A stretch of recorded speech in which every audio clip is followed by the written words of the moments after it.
नमस्कार। नेपाल टेलिभिजनको यो समाचारमा यहाँलाई स्वागत गर्दछु। म बद्रिकाजी गुरुङ र म छहरा दबाडी। समाचार सुरु गरौं प्रमुख समाचारबाट।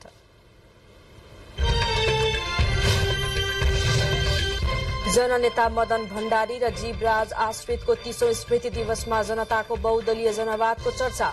मदन आश्रित दुर्घटना भने 30 वर्षसम्म पनि रहस्यकै गर्भमा। शरणार्थी प्रकरणमा अनुसन्धानका लागि प्रहरीलाई केही दिन समय थप। आरोपित खाँडलाई निलम्बन गर्ने कि नगर्ने भन्ने विषयमा कांग्रेस नेताबीच अलग अलग दृष्टिकोण। आगामी आर्थिक वर्षका लागि सरकारको नीति तथा कार्यक्रम संसदमा राष्ट्रपतिले नै प्रस्तुत गर्नुहुने। राष्ट्रपतिको स्वास्थ्यमा उल्लेख्य सुधार आएको उहाँको सचिवालयद्वारा जानकारी। विश्व दूरसञ्चार दिवसको अवसरमा विभिन्न कार्यक्रमको आयोजना। भारत र थाइल्याण्ड फोन गर्दा लाग्ने शुल्क कटौती। प्रविधिको प्रयोग बढे पनि राजस्व घटेकोमा संचार मन्त्रीको चासो। लामो दूरीका यात्रुवाहक तथा मालवाहक सवारी साधनको भाडा दर घट्यो। नयाँ भाडा दर आजैबाट लागू गरिएको यातायात व्यवस्था विभागको भनाई। मौका आँधीका कारण म्यानमारमा 81 जनाको मृत्यु। अझै सयौं बेपत्ता। हजारौं मानिस घरबार विहीन। तटीय क्षेत्रमा बिजुली तथा संचार सम्पर्क विच्छेद। र च्याम्पियन्स लीगको दोस्रो सेमी फाइनलको दोस्रो लेगमा आज म्यानचेस्टर सिटी र रियल मड्रिड बीच प्रतिस्पर्धा। विजेताले जेठ 28 गते हुने फाइनलमा इन्टर मिलानसँग खेल्ने।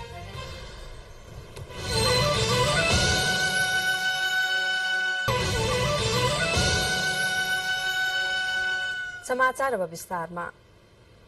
जननेता मदन भण्डारी र जीवराज आश्रितको 30औं स्मृति दिवस विभिन्न कार्यक्रम गरी मनाइएको छ। तत्कालीन नेकपा एमालेका महासचिव भण्डारी र संगठन विभाग प्रमुख आश्रितको विक्रमसम्म 2050 साल जेठ 3 गते चितवनको दासढुङ्गामा जीव दुर्घटनामा परि निधन भएको थियो।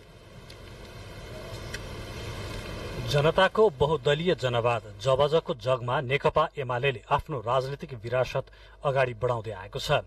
पार्टीको 5औं राष्ट्रिय महाधिवेशनबाट जबजलाई पारित गर्दै सिद्धान्त बनाएको एमालेको त्यस यताका सम्पूर्ण दलीय दस्तावेज र बहसहरूमा जबज महत्वपूर्ण हिस्सा बन्दै आएको छ। पार्टीका तत्कालीन महासचिव जननेता मदन भण्डारीले प्रतिपादन गर्नुभएको जनताको बहुदलीय जनवाद जबजलाई नेकपा एमालेले पार्टीको मूल सिद्धान्त बनाएको छ। तत्कालीन महासचिव भण्डारीले छोटो अवधिमै नेपालको कम्युनिष्ट आन्दोलनलाई गति दिनुका साथै संसदीय राजनीतिमा तत्कालीन एमालेलाई लोकप्रिय बनाउनु भएको थियो। यसैगरी पार्टीका नीतिलाई व्यवहारमा लागू गर्न सफल नेताका रूपमा भण्डारीलाई स्मरण गरिन्छ। त्यस्तै जीवराज आश्रितलाई कुशल संगठकका रूपमा स्मरण गरिन्छ। राजनीतिमा सक्रिय रहँदै गर्दा भण्डारी र तत्कालीन संगठन विभाग प्रमुख जीवराज आश्रितको 2050 साल जेठ 3 गते चितवनको दासढुङ्गामा जीव दुर्घटनामा परि निधन भएको थियो। यसैबीच मदन आश्रितको 30औं स्मृति दिवसका अवसरमा आयोजित कार्यक्रममा नेपालको कम्युनिष्ट आन्दोलनमा दिवंगत नेताहरूले पुर्याउनु भएको योगदानको स्मरण गरियो। नेकपा एमालेले मदननगर बल्खुमा आयोजना गरेको कार्यक्रममा पार्टीका अध्यक्ष केपी शर्मा ओली लगायतका नेताहरूले स्वर्गीय भण्डारीले नेपाली माटो सुहाउँदो जबजको सिद्धान्त प्रतिपादन गर्नुभएको स्मरण गर्नुभयो। कसैसँग हाम्रो एकता हुन्छ भने देशका लागि, जनताका लागि, परिवर्तनका लागि, सुशासनका लागि, विकासका लागि, त्यसका लागि हामी मिल्न सक्छौं कसैसँग। स्मृति दिवसकै अवसरमा आयोजित अर्को कार्यक्रममा नेकपा एकीकृत समाजवादी पार्टीका अध्यक्ष माधव कुमार नेपाल लगायतका नेताहरूले नेपाल र नेपाली जनताको हितमा लागेका भण्डारी र आश्रितको रहस्यमय मृत्युको घटनाले राष्ट्र र राष्ट्रियतामा ठूलो क्षति पुगेको बताउनुभयो। स्वर्गीय भण्डारी र आश्रित नेपाली राजनीतिका महान योद्धा भएको उल्लेख गर्दै मुलुकमा संकट आइपर्दा उहाँहरूको अभाव महसुस हुने भनाई नेताहरूको छ। तत्कालीन समयको हाम्रो पार्टीलाई अगुवाई गर्नका लागि धेरै ठूलो भूमिका खेल्नु भएको थियो। हामी स्तब्ध भयौं जब हामी दुवैजनाको जीव दुर्घटनामा निधन भयो भन्ने खबर।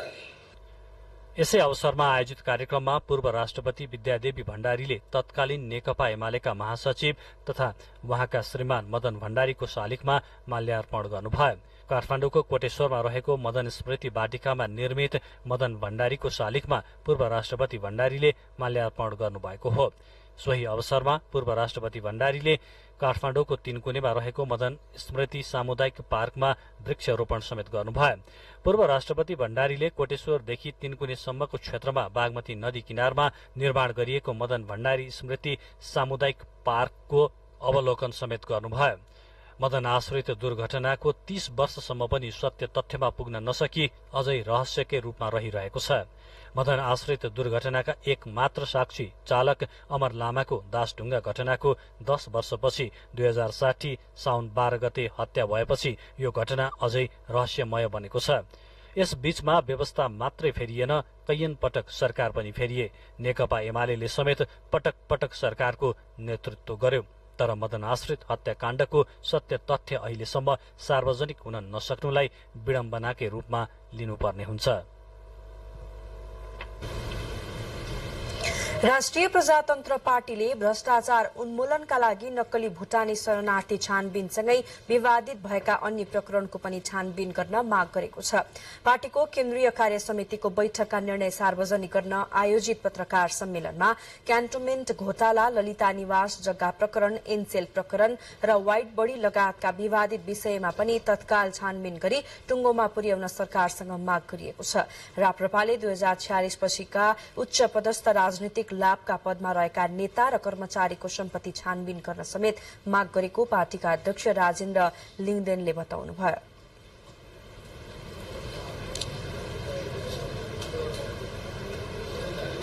राजनीतिक दल र शक्तिहरूलाई वर्तमान देशको समस्याको विकासको लागि सहकार्य गर्ने र सबै दलहरूलाई एकचोटि विद्यमान समस्याको समाधानको लागि एक ठाउँ आउन आह्वान गर्ने पनि निर्णय गरेको छ। बैठकमा 2046 सालपछिका राजनीतिक नियुक्ति तथा कर्मचारीहरूको सम्पत्ति छानबिन गर्न उच्च स्तरीय स्वतन्त्र नागरिक आयोग गठन गर्न पनि पार्टीले माग गरेको छ। यस्तै राप्रपाले आगामी निर्वाचनमा प्रत्यक्ष र समानुपातिक दुवैतर्फ 50% उम्मेद्वार प्राइमेरी निर्वाचन प्रणालीबाट चयन गर्ने पनि निर्णय गरेको छ। आगामी आर्थिक वर्षको लागि सरकारले जेठ 5 गते संसदमा प्रस्तुत गर्ने सरकारको नीति तथा कार्यक्रम राष्ट्रपति रामचन्द्र पौडेलले नै प्रस्तुत गर्नुहुने उहाँको सचिवालयले जानकारी दिएको छ। राष्ट्रपतिको स्वास्थ्यका कारण नीति तथा कार्यक्रम उहाँले प्रस्तुत गर्ने कि नगर्ने भन्ने चर्चा चलिरहेको बेला राष्ट्रपतिको सचिवालयले राष्ट्रपतिले नै प्रस्तुत गर्नुहुने कार्यक्रम तय गरिएको जानकारी दिएको छ। वैशाखको पहिलो साता उपचारका लागि भारत प्रस्थान गर्नुभएका राष्ट्रपति रामचन्द्र पौडेल नेपाल फर्किएपछि पनि सार्वजनिक कार्यक्रममा सहभागी हुनुभएको छैन। नियमित उपचार सकेर नेपाल फर्किएपछि उहाँ नियमित भेटघाट र सार्वजनिक कार्यक्रममा नदेखिएपछि नीति तथा कार्यक्रम कसले प्रस्तुत गर्ने भन्ने विषय चर्चामा रहेको छ। तर राष्ट्रपतिको सचिवालयले भने राष्ट्रपति पौडेलको स्वास्थ्यमा उल्लेख्य सुधार भएको जानकारी दिएको छ। सार्वजनिक कार्यक्रममा सहभागी नभए पनि उहाँले संवैधानिक जिम्मेवारीहरू निर्वाह गरिरहनु भएको र संवैधानिक व्यवस्था अनुसार नीति तथा कार्यक्रम राष्ट्रपतिले प्रस्तुत गर्नुहुने तय गरिएको राष्ट्रपतिका प्रेस सल्लाहकार किरण पोखरेलले जानकारी दिनुभयो। वास्तवमा उल्लेख्य सुधार आइसकेपछि केही अनिवार्य गर्नै पर्ने राजकीय उसका कामहरू प्रारम्भ गरिसक्नु भएको छ र त्यो स्वास्थ्यमा उल्लेख्य सुधार आएको हुनाले उहाँ पर्सि 5 गते हुने नीति तथा कार्यक्रम सरकारको नीति तथा कार्यक्रम वाचन गर्नका लागि आउनुहुन्छ। उहाँ त्यसका लागि तयार हुनुहुन्छ।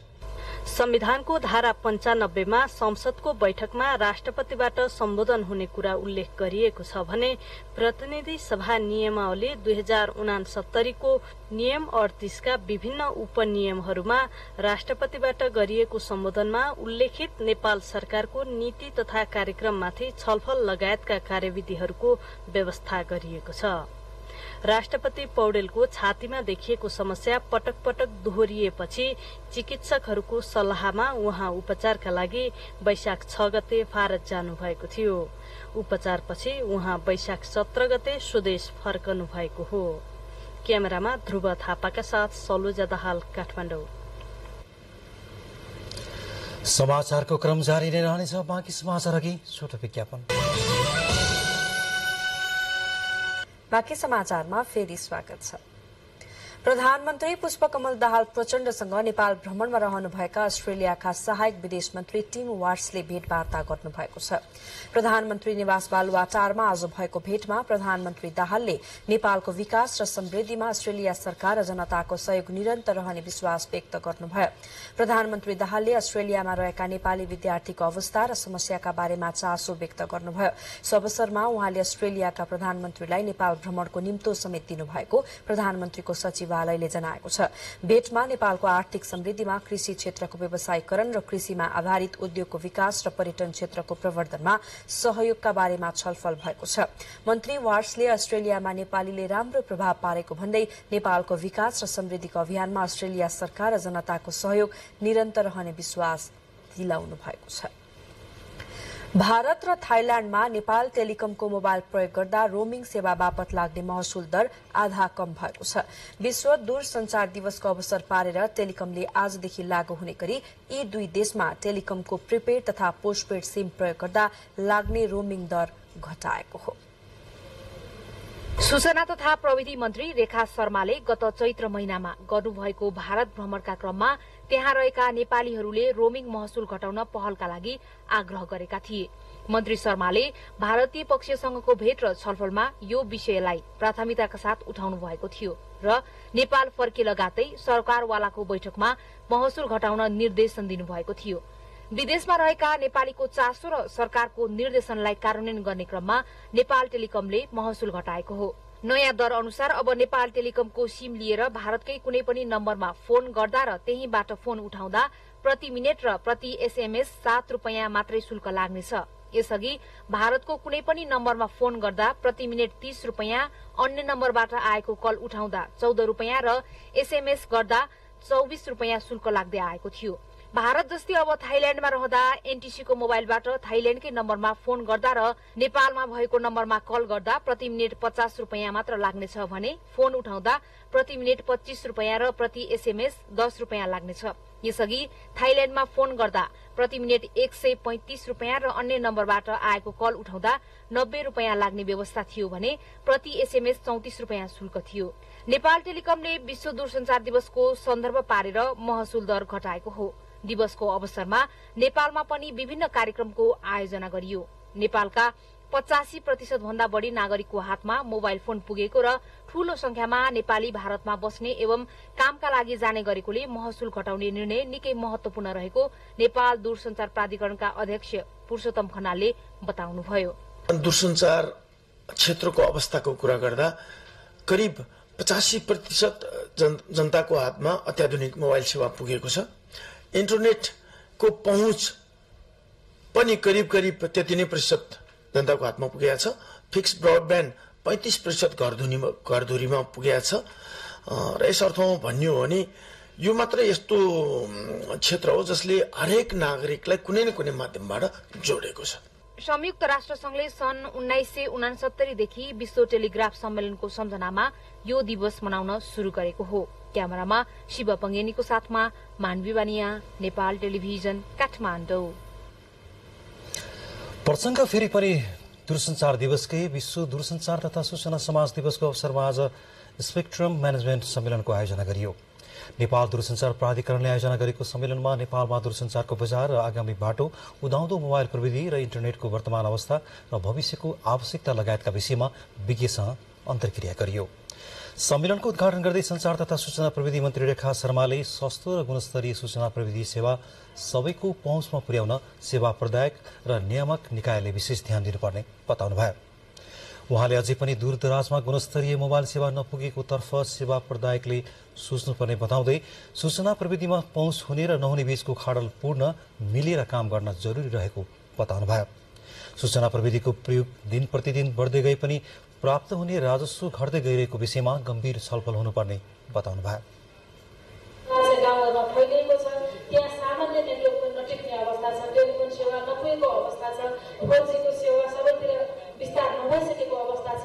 यसको ग्याप एनालाइसिस कहाँनिर हो, यसो गर्नुपर्ने हामीले चाहिँ यसको ग्याप कहाँनिर हो, किन भइरहेको छैन, हाम्रो टेक्निकल पार्टको समस्या कहाँनिर हो, हाम्रो व्यवस्थापकीय समस्या कहाँनिर हो र हाम्रा नीतिगत समस्याहरू के हुन्, यसको पनि हामीले सानो पाङ्गो छलफल गर्नुपर्नेछ भन्ने मैले देखेको छु। कार्यक्रममा संचार तथा सूचना प्रविधि मन्त्रालयका सचिव कृष्ण बहादुर रावतले सूचना प्रविधिलाई मुलुकको समृद्धि र सामाजिक जीवनको उन्नतिका लागि सदुपयोग गर्नुपर्नेमा जोड़ दिनुभयो। नेपाल दूरसञ्चार प्राधिकरणका अध्यक्ष पुरुषोत्तम खनालले मुलुकको आर्थिक विकासमा डिजिटल रूपान्तरणले सहयोग पुर्याइरहेकाले दीर्घकालीन पूर्वाधार निर्माणमा प्राधिकरण जुटेको जानकारी दिनुभयो। यातायात व्यवस्था विभागले लामो दूरीमा चल्ने अन्तर प्रदेश सार्वजनिक यातायात अन्तर्गत यात्रुवाहक तथा मालवाहक सवारी साधनको भाडा दर घटाएको छ। नेपाल आयल निगमले गै राति 12 बजेदेखि लागू हुने गरी डिजेलमा मूल्य घटाएसँगै विभागले लामो दूरीमा सञ्चालन हुने सार्वजनिक यातायातको भाडा दर घटाएको हो। यातायात व्यवस्था विभागले आज सूचना जारी गर्दै इन्धनको मूल्यका आधारमा स्वचालित रूपमा भाडा समायोजन गरिएको जानकारी दिएको छ। यात्रुवाहक सवारी साधनको भाडा 3.20% घटाइएको सूचनामा उल्लेख गरिएको छ। यसैगरी पहाड़ी बाटोमा सञ्चालन हुने मालवाहक सवारी साधनको भाडा दर 4.19% र तराईको बाटोमा सञ्चालन हुने मालवाहक सवारी साधनको भाडा 4.65%ले घटेको जानकारी दिएको छ। समाचारमा फेरि पनि पालो भएको छ छोटो विज्ञापनको। बाँकी समाचारमा फेरि स्वागत छ। सर्वोच्च अदालतले रेशम चौधरीको जन्म कैद सदर गरेको विषयलाई लिएर नागरिक उन्मुक्ति पार्टीले आन्दोलन गर्ने भएको छ। आज पत्रकार सम्मेलन गरी सर्वोच्च अदालतको फैसला विरूद्ध आन्दोलन गर्ने जानकारी सो पार्टीले दिएको हो। साथै सो पार्टीले लाल आयोगको प्रतिवेदन सार्वजनिक गर्न माग गरेको छ।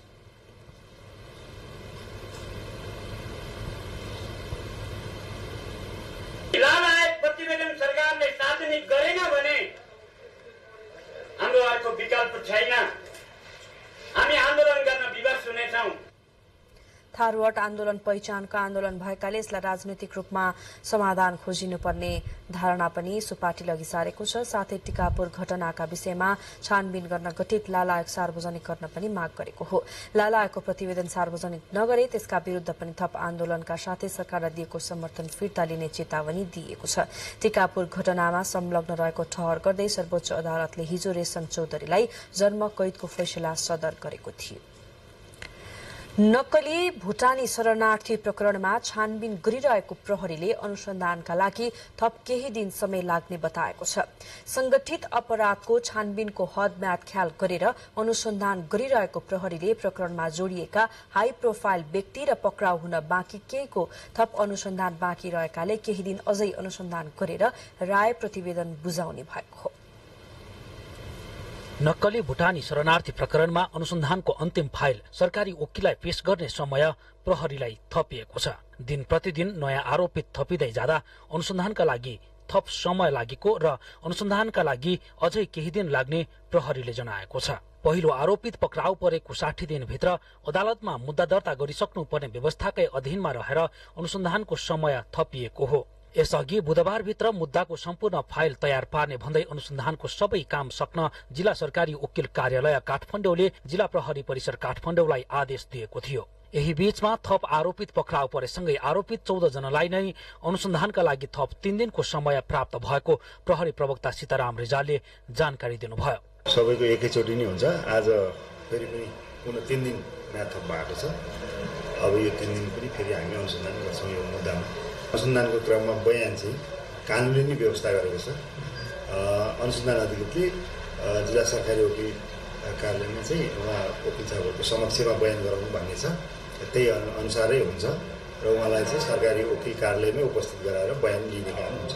अब यो सङ्गठित अपराध पनि भएको हुनाले र हामी 53 दिनदेखि चाहिँ यो मुद्दा अनुसन्धान गरिरहेको छ र यो यसको चाहिँ अब सङ्ख्या पनि अलिकति ठुलै भएको हुनाले र मिसिन पनि अलिक ठुलै भएको हुनाले जिल्ला सरकारी वकिल कार्यालयलाई पनि यो तयार गर्न चाहिँ केही समय अनुसन्धान गर्नुपर्ने हुन्छ र अभियोजनका लागि केही समय चाहिन सक्ने अवस्था रहन्छ।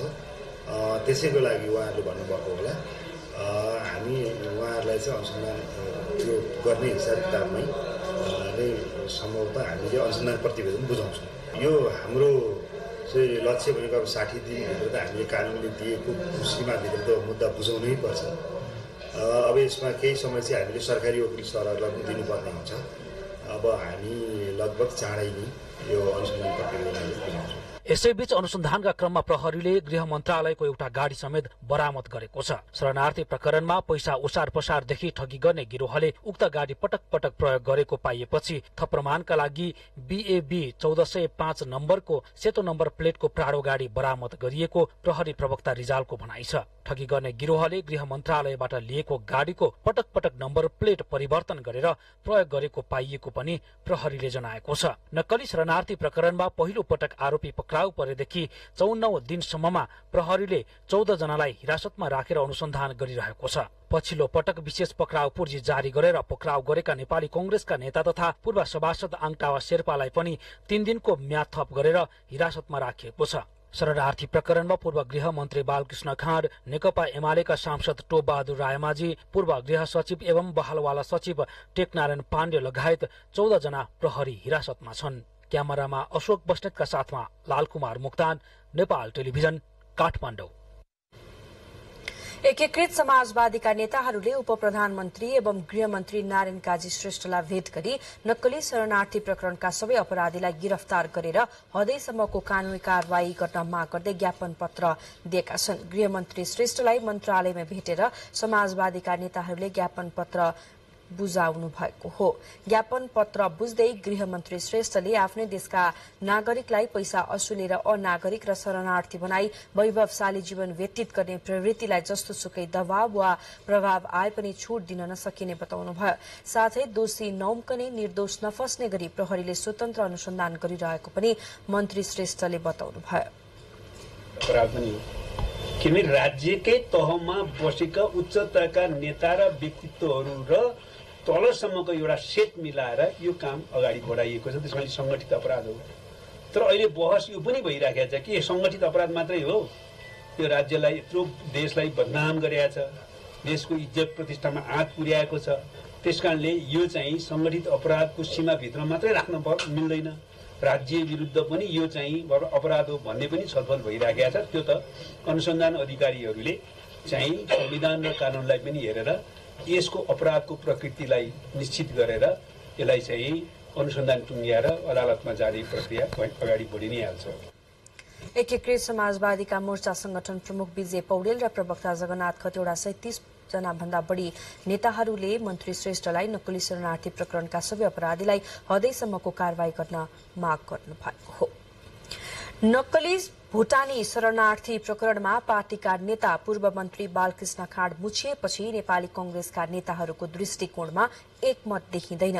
पार्टीका नेता कार्यकर्ताहरूलाई आरोप लागेकै आधारमा निलम्बन गर्ने व्यवस्था पार्टी विधानमा नरहेकाले पदाधिकारी बैठकले शरणार्थी प्रकरणमा मुछिएका नेता तथा पूर्व गृहमन्त्री बालकृष्ण खाँडलाई पार्टीबाट निलम्बन नगरेको नेताहरूको भनाइ छ। नक्कली भुटानी शरणार्थी प्रकरणमा पार्टीका नेता पूर्व मन्त्री बालकृष्ण खाँड अनुसन्धानको दायरामा परेपछि कांग्रेस नेताहरूको धारणा फरक देखा परेको छ। पार्टी पदाधिकारीको बैठकमै खाँडलाई निलम्बन गर्ने कि नगर्ने भन्ने विषयमा अलग अलग दृष्टिकोण आएपछि कारवाही नगरी पर्ख र हेरको अवस्थामा रहेका कांग्रेसका नेताहरूले सार्वजनिक कार्यक्रममा भने फरक धारणा व्यक्त गर्ने क्रमलाई निरन्तरता दिँदै आएका छन्। यसै क्रममा कांग्रेसका नेता डाक्टर शेखर कोइराला, महामन्त्री गगन थापा, केन्द्रीय सदस्य अर्जुन नरसिंह केसी लगायतका प्रभावशाली नेताहरूले भ्रष्टाचार राज्य विरुद्धको अपराध हो भन्दै जो कोहीलाई पनि कारवाही गर्नुपर्ने धारणा व्यक्त गर्नुभएको छ। प्रजातान्त्रिक विचार समाजको राष्ट्रिय महाधिवेशनमा सहभागी नेताहरूले नक्कली शरणार्थी प्रकरणमा मुछिएका पार्टीका केन्द्रीय सदस्य बालकृष्ण खाँडलाई निलम्बन गर्नुपर्ने र दोषी प्रमाणित भएमा राज्यले नै दण्डित गर्ने बताउनुभयो। के गर्ने भन्ने कुरा भएको थियो अनि मैले भने हैन, तपाईहरु हुँदै हुनुहुन्छ, निलम्बनको कुरामा जाउँ, हामी क्लिन चिट भयो त फेरि आइहाल्नुहुन्छ नि भनेर मैले पनि तपाईको भनेको थिएँ। त्यसमा हामीले नेपाली कांग्रेसलाई मात्रै हेर्ने होइन कि देशलाई कसरी हामीले हेरेर अगाडि जाने त्यतातिर हामीहरूको ध्यान जानुपर्ने हुन्छ भन्ने मलाई लाग्छ। पदमा जिम्मामा बसेको मान्छे प्रहरीमा छ, अदालतमा छ, भिजाबाट सेवा बस्छ, कहीँ पनि छ भनेदेखि भने अभियोग लागेर त्यो लिन पर्छ। सोध त स्वाभाविक हुन्छ, प्रमाणित भयो भने फिर्ता हुन्छ। त्यस कारणले गर्दाखेरि हामीले के भनिरहेका छौँ भनेदेखि भने यो एकदम सामान्य कुरा हो। कोही प्रतिको पूर्वाग्रह भोलि मलाई भयो, अर्कोलाई भयो पनि भोलि कुरा यो भन्दै गर्दाखेरि पार्टीगत छलफलमा केही साथीहरूले लिएको पोजिसन के छ, होइन हाम्रो भित्र त परम्परा छैन, परम्परा छैन भने यो हाम्रो भित्र फरक परम्परा छ भने परम्परा तोड्नुपर्छ, गलत कुरालाई परम्पराको नाममा बोकेर हिँड्नु हुँदैन, यसलाई ब्रेक गर्नुपर्छ। भ्रष्टाचारलाई निर्मूल गर्नुको निम्ति हामी एकदम तयार भएर राष्ट्रिय सङ्गठनलाई जुलुस निकालेर मात्रै होइन, मान्छे पब्लिक लेभलमा देखाएर मात्रै होइन, हरेक पार्टीका नेताहरू बसेर कसलाई कसलाई बचाउने कसलाई कसलाई फसाउने मात्रै काम भएको छ भन्ने कुरा त्यसलाई सार्वजनिक रूपबाट उहाँहरू प्रतिबद्ध भएर आउनुभयो। नेपाली कांग्रेसले भने हाल अनुसन्धानमा रहनुभएका खाँडलाई तत्काल कारवाही नगरी अदालतको फैसला आएपछि पार्टीको धारणा बनाउने संस्थागत दृष्टिकोण राख्दै आएको छ। पार्टी प्रवक्ता डाक्टर प्रकाश शरण महतले भने नेता खाँडमाथि निष्पक्ष अनुसन्धान हुनुपर्ने बताउँदै दोषी ठहरिएमा तत्काल कारवाही गरिने पार्टीको नीति रहेको बताउनु भएको छ। यो अनुसन्धान प्रक्रिया अगाडि बढोस्, यसमा पार्टीको पुरा सहयोग हुन्छ, निष्पक्ष हुनु पर्यो, यो अनुसन्धान स्वतन्त्र हुनु पर्यो, निर्दोष पनि दोषी हुने अवस्था आउनु भएन र दोषी निर्दोष हुने अवस्था पनि आउनु भएन। त्यसकारण स्वतन्त्र निष्पक्ष अनुसन्धानको पक्षमा हामी छौँ, त्यसमा पुरा सहयोग हामी गर्छौँ र उहाँले चाहिँ म चाहिँ यसमा निर्दोष छु, त्यो प्रमाणित गर्छु भनिरहनु भएको छ। त्यसो हुनाले यो विषयमा हामीले चाहिँ निर्णयमा नपुगेको अवस्था हो। यसैबीच प्रजातान्त्रिक विचार समाजको कार्यक्रममा पूर्व राष्ट्रपति डाक्टर रामवरण यादवले राजनैतिक दल र नेताहरूप्रति सर्वसाधारणको धारणा नकारात्मक रहेकाले नेताहरू सुध्रिनुपर्ने सुझाव दिनुभएको छ। उहाँले नेताहरू समाजको अपेक्षा र भरोसा बन्नुपर्नेमा उनीहरूकै गतिविधिका कारण राजनैतिक दलहरूले विश्वास गुमाउँदै गएको भनी चिन्ता व्यक्त गर्नुभयो।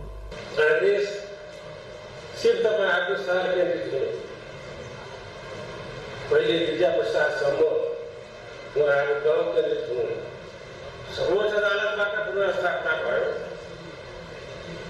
त्यो गैर समाधानी काम भएको थियो, त्यो काम पनि लिएर तपाईँले 3 महिना रूपसम्म जान सक्नुभयो, गाउँसम्म जानु सक्नु भएन, क्षेत्रसम्म पनि जान सक्नु भएन, बालुवाटारमा बसेर तपाईँको बाँडफाँडा गरिरहनु। 2 दिनसम्म सञ्चालन हुने प्रजातान्त्रिक विचार समाजको महाधिवेशनले नयाँ कार्य समिति पनि चयन गर्ने कार्यक्रम रहेको छ। क्यामेरामा ध्रुव थापाका साथ सलोजा दाहाल, काठमाडौँ। समाचारमा अब उच्च रक्तचाप दिवसको सन्दर्भ। कुनै बेला उच्च रक्तचापलाई बुढ्यौलीको रोग भनिन्थ्यो, तर पछिल्लो समय खानपान, जीवनशैली र तनावका कारण युवा र किशोर पुस्तामा समेत उच्च रक्तचापको समस्या देखिने गरेको छ। समयमा यसको पहिचान उपचार नहुँदा मृगौला खराब हुने, आँखाको ज्योति गुम्नेदेखि हृदयघात लगायतका गम्भीर स्वास्थ्य समस्याहरू देखिने गरेको चिकित्सकहरूको भनाइ छ। व्यस्त जीवनशैली, तनाव, खानपान, शारीरिक व्यायामको अभावका कारण पछिल्लो समय किशोर एवं युवा पुस्ता समेत उच्च रक्तचापको समस्यामा पर्ने गरेका छन्। कुनै बेला बुढौलीको रोगको रूपमा लिइने उच्च रक्तचाप उमेर र वंशानुगत हुने भनिए पनि आज भोलि युवा पुस्तामा पनि यो समस्या बढ़ी देखिन थालेको चिकित्सकहरू बताउँछन्। उच्च रक्तचापको समस्या ग्रामीण क्षेत्रमा भन्दा पनि शहरी क्षेत्रमा बढ़ी देखिएको छ।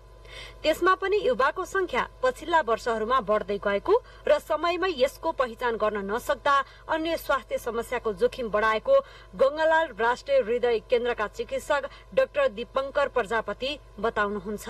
समयमा उच्च रक्तचापको पहिचान हुन नसक्दा मृगौला खराब हुने, मुटु रोगको जोखिमका साथै स्मरण शक्ति गुम्ने र आँखाको ज्योति कम हुने जस्ता गम्भीर समस्या आउने चिकित्सक प्रजापति बताउनुहुन्छ। यो रक्तचाप चाहिँ यदि नर्मल भन्दा धेरै भयो भने, चाहिने भन्दा धेरै भयो भने चाहिँ त्यसलाई उच्च रक्तचाप भनिन्छ। र युजुअली हाम्रो चाहिँ के छ भने विभिन्न तथ्यहरूले, अध्ययनहरूले पनि के देखाएको छ भने माथिल्लो 140 र तल्लो 90 भन्दा माथि या त त्यो लेभलमा या त त्योभन्दा माथि गएपछि चाहिँ त्यसलाई चाहिँ उच्च रक्तचाप भनिन्छ। यसलाई डिमार्केसन किन गरेको भने किनभने त्योभन्दा माथि जाने बित्तिकै रिस्क भन्नु खतराहरू जोखिमहरू चाहिँ बढी भएको कारणले चाहिँ यसलाई यो लेभलमा चाहिँ डिमार्केसन। साइलेन्ट किलर भन्नु भित्रभित्र सिस्टम जिउलाई डिफेक्ट बनाउने, असर गर्ने, तर पछि लामो समयपछि मात्र देखिने असरहरू, दीर्घकालीन असरहरू देखिने हुन्छ कि। त्यही भएको कारणले चाहिँ यसलाई साइलेन्ट किलर, नम्बर 1 किलर भनेर भनिन्छ। अस्पताल आउने हरेक 100 जना मध्ये 5 जना भन्दा बढीमा औषधि सेवन गर्नुपर्ने गरी उच्च रक्तचापको समस्या देखिने गरेको एक तथ्याङ्कले देखाएको छ। सामान्यतया उच्च रक्तचापको केही लक्षण हुँदैन। कसैलाई रक्तचाप बढेको बेलामा टाउको पुरै दुख्ने, टाउको भारी हुने, रिङ्गाटा लाग्ने लगायतका समस्याहरू देखा पर्न सक्छन्। यसको नियन्त्रणका लागि औषधि सेवन गर्नुका साथै सन्तुलित खानपान, शारीरिक अभ्यास र तनाव घटाउने गरेमा उच्च रक्तचापको समस्या कम हुने चिकित्सकको सुझाव छ। यसैबीच रक्तचाप जाँच गर्नुहोस्, नियन्त्रण गर्नुहोस्, आयु बढाउनुहोस् भन्ने मूल नाराका साथ आज उच्च रक्तचाप दिवस विभिन्न कार्यक्रम गरी मनाइयो। यस दिवसका अवसरमा स्वास्थ्य तथा जनसंख्या मन्त्रालय, सरकारका विभिन्न निकाय लगायत संघ संस्थाले विभिन्न चेतनामूलक कार्यक्रम गरेका छन्। क्यामेरामा प्रद्युम्न मिश्रका साथ कालिका शिवाकोटी, नेपाल टेलिभिजन, काठमाडौँ। उच्च रक्तचाप र यसबाट मानव जीवनमा पर्न सक्ने स्वास्थ्य जोखिम सम्बन्धी रिपोर्टपछि अब दुर्घटनाको प्रसंग। मेची राजमार्ग अन्तर्गत पाँचथरको हिलिहाङ गाउँपालिकाको भार्पामा ट्र्याक्टरबाट खसेर 2 बालिकाको ज्यान गएको छ। जिल्ला प्रहरी कार्यालय पाँचथरका प्रहरी निरीक्षक दिवस कुँवरले हिलिहाङ गाउँपालिका 7 निवासी कमल सुवेदीका 2 छोरी 13 वर्षीय पूजना सुवेदी र 9 वर्षीय गंगा सुवेदीको ज्यान गएको हो। ट्र्याक्टर चढेर विद्यालय जाँदै गरेका उनीहरू दुर्घटनामा परेका हुन्। सो घटनामा 2 जना घाइते भएका छन्। घाइतेको पाँचथर जिल्ला अस्पतालमा उपचार भइरहेको छ भने ट्र्याक्टर चालक फरार रहेको प्रहरीले जानकारी दिएको छ। घटनाको सम्बन्धमा थप अनुसन्धान जारी रहेको प्रहरीले जनाएको छ। राष्ट्रिय सूचना आयोगका प्रमुख सूचना आयुक्त महेन्द्रमान गुरुङले सूचनाको हक कार्यान्वयनमा सबै जिम्मेवार बन्नुपर्नेमा जोड़ दिनु भएको छ। पर्वतमा आयोजित सूचना हकको हक कार्यान्वयन सम्बन्धी अन्तर्क्रिया कार्यक्रममा बोल्दै प्रमुख आयुक्त गुरुङले स्थानीय तह सम्बन्धी उजुरीहरू अत्याधिक मात्रामा आएको बताउँदै आगामी दिनमा त्यो अवस्थालाई न्यूनीकरण गर्न सबै सरकारवालाले ध्यान दिनुपर्नेमा जोड़ दिनुभयो। उहाँले सूचनाका हक कार्यान्वयनमा स्थानीय तह र विशेष गरी जनप्रतिनिधिहरू उत्तरदायी नदेखिएको बताउँदै त्यसतर्फ सचेत रहन समेत आग्रह गर्नुभयो।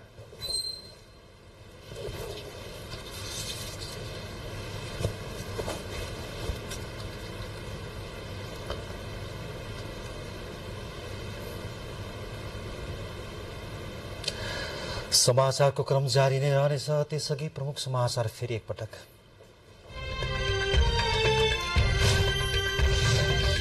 जननेता मदन भण्डारी र जीवराज आश्रितको 30औं स्मृति दिवसमा जनताको बहुदलीय जनवादको चर्चा। मदन आश्रित दुर्घटना भने 30 वर्षसम्म पनि रहस्यकै गर्भमा। शरणार्थी प्रकरणमा अनुसन्धानका लागि प्रहरीलाई केही दिनको समय थप। आरोपित खानलाई निलम्बन गर्ने कि नगर्ने भन्ने विषयमा कांग्रेस नेताबीच अलग अलग दृष्टिकोण। आगामी आर्थिक वर्षको लागि सरकारको नीति तथा कार्यक्रम संसदमा राष्ट्रपतिले नै प्रस्तुत गर्नुहुने। राष्ट्रपतिको स्वास्थ्य उल्लेख्य सुधार आएको उहाँको सचिवालयद्वारा जानकारी। विश्व दूरसञ्चार दिवसको अवसरमा विभिन्न कार्यक्रमको आयोजना। भारत र थाइल्याण्ड फोन गर्दा लाग्ने शुल्क कटौती। प्रविधिको प्रयोग बढे पनि राजस्व घटेकोमा सञ्चार मन्त्रीको चासो। लामो दूरीका यात्रुवाहक तथा मालवाहक सवारी साधनको भाडा दर घट्यो। नयाँ भाडा दर आजैबाट लागू गरिएको यातायात व्यवस्था विभागको भनाई। मौका आदिका कारण म्यानमारमा 81 जनाको मृत्यु, अझै सैन्य बेपत्ता, हजारौं मानिस घरबारविहीन। तटीय क्षेत्रमा बिजुली तथा सञ्चार सम्पर्क विच्छेद। र च्याम्पियन्स लिगको दोस्रो सेमिफाइनलको दोस्रो लेगमा आज म्यान्चेस्टर सिटी र रियल मैड्रिड बीच प्रतिस्पर्धा। विजेताले जेठ 28 गते भने फाइनलमा इन्टर मिलानसँग खेल्ने। बर्दियाको सदरमुकाम गुलरिया र बारबर्दिया जोड्ने जब्दी पुल निर्माणका लागि नयाँ टेन्डर प्रक्रिया थाल्ने भन्दै भौतिक पूर्वाधार तथा यातायात मन्त्री प्रकाश ज्वालाले संघीय सांसद सञ्जय गौतमलाई आमरण अनसन तोड्न आग्रह गर्नु भएको छ।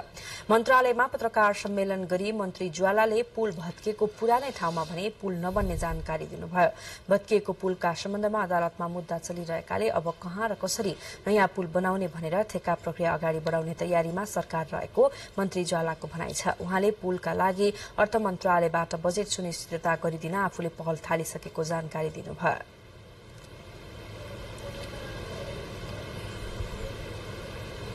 अब केही काम गरेको होला, कतिपय काम बाँकी होला, केही न केहीलाई सपोर्ट गर्नुपर्ने होला।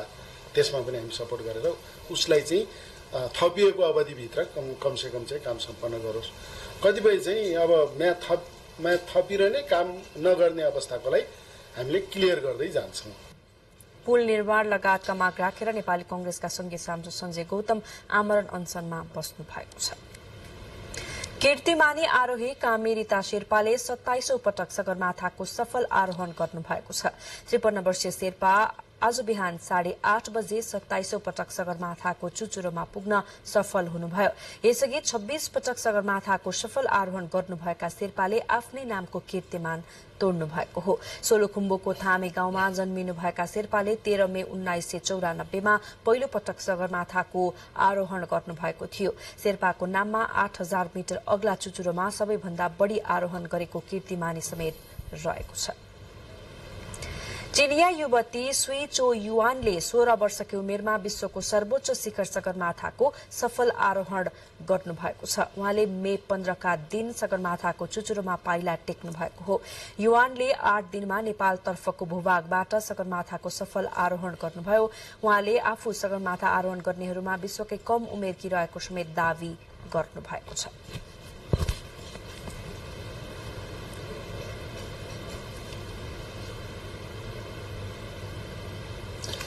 ज्येष्ठ नागरिक सेवा केन्द्र सञ्चालनको सहयोगार्थ दोलखाको चरनावतीमा आउँदो 7 गतेदेखि महाभियानको आयोजना गरिने भएको छ। चरनावती त्रिवेणी विकास तथा प्रबन्धन संघले काठमाडौँमा आयोजना गरेको पत्रकार सम्मेलनमा ज्येष्ठ नागरिक सेवा केन्द्र सञ्चालनका लागि आर्थिक सहयोग जुटाउन महाभियानको आयोजना गर्न लागेको मदननाथ श्रेष्ठले जानकारी दिनुभयो। 7 गतेदेखि शुरू हुने महायज्ञ जेठ 15 गतेसम्म सञ्चालन हुनेछ। अक्षय कोषमा हाल 30 लाख रुपैयाँ रहेको संघले जानकारी दिएको छ। भिक्षुनी डाक्टर अनुजा गुरुमाको 69 वर्षको उमेरमा निधन भएको छ। 2 वर्षदेखि फोक्सोको क्यान्सर रोगबाट पीडित भिक्षुनी गुरुमाको आज बिहान उपचारको क्रममा निधन भएको हो। उहाँले आफ्नो शरीर मृत्यु पर्यन्त दान गर्ने यसअघि नै घोषणा गर्नुभए अनुरूप काठमाडौँ विश्वविद्यालयलाई प्रदान गरिने जनाएको छ। बौद्ध दर्शनका क्षेत्रमा क्रियाशील भिक्षुनी गुरुमा सामाजिक सेवामा समेत क्रियाशील हुनुहुन्थ्यो। बुद्ध ज्योति संघको संस्थापक अध्यक्ष रहनुभएकी गुरुमाले बर्माको राष्ट्रपतिबाट ज्योतिक ध्वज अन्तर्राष्ट्रिय सम्मान र दिल्ली रमन राष्ट्रिय शान्ति पुरस्कार प्राप्त गर्नुभएको थियो। अब अन्तर्राष्ट्रिय प्रसंग। बंगालको खाडीमा आएको मौका नामको आँधीका कारण म्यानमारमा मृत्यु हुनेको संख्या 81 पुगेको छ। आइतबार आएको आँधीका कारण म्यानमारको तटीय क्षेत्रमा बिजुली तथा संचार सम्पर्क विच्छेद हुनुका साथै हजारौं मानिस घरबारविहीन भएका छन्। यसैगरी सयौं मानिस हराइरहेका छन्। मृत्यु हुनेमा धेरै रोहिंग्या शरणार्थीहरू रहेको अन्तर्राष्ट्रिय समाचार संस्थाहरूले उल्लेख गरेका छन्। हराइरहेकाहरूको संख्या ठूलो रहेकोले मृतकको संख्या अझै बढ्न सक्ने स्थानीय प्रहरीको अनुमान छ। विगत 1 दशक यता बंगालको खाडीमा आएको शक्तिशाली आँधीका कारण बंगलादेशमा पनि ठूलो क्षति भएको छ। समाचारमा फेरि पालो भएको छ छोटो विज्ञापनको।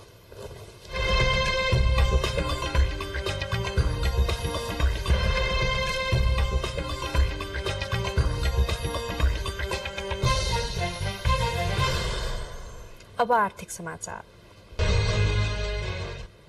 महालेखा नियन्त्रक टंकमणि शर्मा दंगाले अर्थतन्त्र शासकीय प्रणालीमा विकास वितरण प्रणाली प्रशासनिक प्रणाली आर्थिक लगायतमा समस्या देखिएको बताउनु भएको छ। नेपाल चार्टर अकाउन्टेन्ट संस्था आइक्यानले आयोजना गरेको दोस्रो राष्ट्रिय लेखा व्यवसाय सम्मेलनमा महालेखा नियन्त्रक दंगालले समग्र अर्थ प्रणालीमै देखिएका समस्या तत्काल समाधान गर्नुपर्ने बताउनुभयो।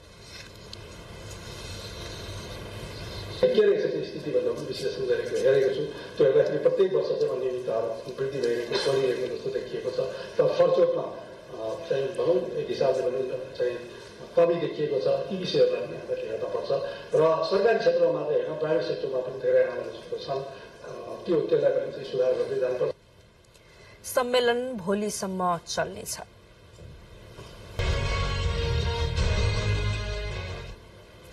आर्थिक समाचारपछि अब खेलकुद सम्बन्धी समाचार। भारतमा आयोजना हुने पुरुष साफ च्याम्पियनशिप फुटबल प्रतियोगितामा नेपाल समूह एमा परेको छ। दक्षिण एसियाली फुटबल महासंघ साफले आज सार्वजनिक गरेको 14औं संस्करणको साफ च्याम्पियनशिपको समूह विभाजनमा नेपाल सो समूहमा परेको हो। उद्घाटन खेलमा नेपाल र कुवेत बीच प्रतिस्पर्धा हुने भएको छ। आगामी जुन 21 देखि जुलाई 4 तारिकसम्म आयोजना हुने सो प्रतियोगितामा विभिन्न 8 राष्ट्र सहभागी हुनेछन्। नेपालको समूहमा साबिक विजेता भारत, कुवेत र पाकिस्तान रहेका छन्। च्याम्पियन्स लीग फुटबलको दोस्रो सेमी फाइनलको दोस्रो लेगमा आज इंग्लिश क्लब म्यानचेस्टर सिटी र स्पेनिश क्लब रियल मड्रिड प्रतिस्पर्धा गर्दैछन्। यसअघि भएको सेमी फाइनलको पहिलो लेगमा 1-1 गोलको बराबरी खेलेका यी दुई टोली मध्ये आजको विजेता उपाधि भिडन्तका लागि छनौट हुनेछ।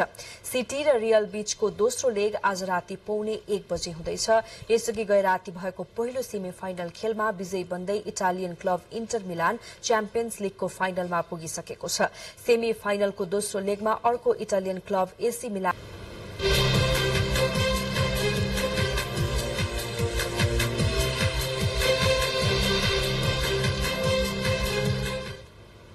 अब मौसम सम्बन्धी जानकारी। देशको पहाड़ी भागमा आज राति आंशिकदेखि सामान्य बदली भई केही स्थानहरूमा मेघगर्जन, चट्याङसहित क्षणिक वा हल्का वर्षाको सम्भावना रहेको छ।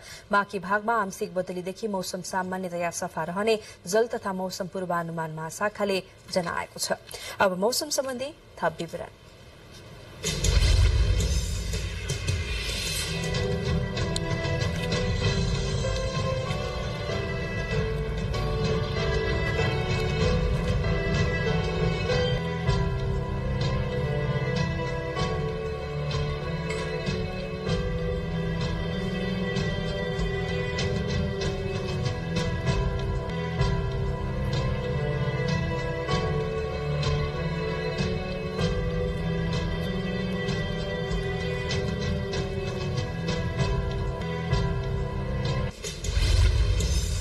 बुलेटिनको अन्त्यमा प्रमुख समाचार फेरि एकपटक।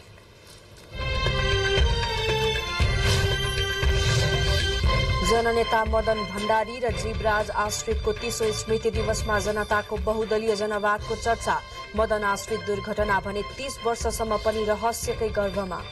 शरणार्थी प्रकरणमा अनुसन्धानका लागि प्रहरीलाई केही दिन समय थप। आरोपित खाँडलाई निलम्बन गर्ने कि नगर्ने भन्ने विषयमा कांग्रेस नेताबीच अलग अलग दृष्टिकोण। आगामी आर्थिक वर्षका लागि सरकारको नीति तथा कार्यक्रम संसदमा राष्ट्रपतिले नै प्रस्तुत गर्नुहुने। राष्ट्रपतिको स्वास्थ्यमा उल्लेख्य सुधार आएको उहाँको सचिवालयद्वारा जानकारी। विश्व दूरसञ्चार दिवसको अवसरमा विभिन्न कार्यक्रमको आयोजना। भारत र थाइल्याण्डमा फोन गर्दा लाग्ने शुल्क कटौती। प्रविधिको प्रयोग बढे पनि राजस्व घटेकोमा संचार मन्त्रीको चासो। लामो दूरीका यात्रुवाहक तथा मालवाहक सवारी साधनको भाडा दर घट्यो। नयाँ भाडा दर आजैबाट लागू गरिएको यातायात व्यवस्था विभागको भनाई। मौका आँधीका कारण म्यानमारमा 81 जनाको मृत्यु। अझै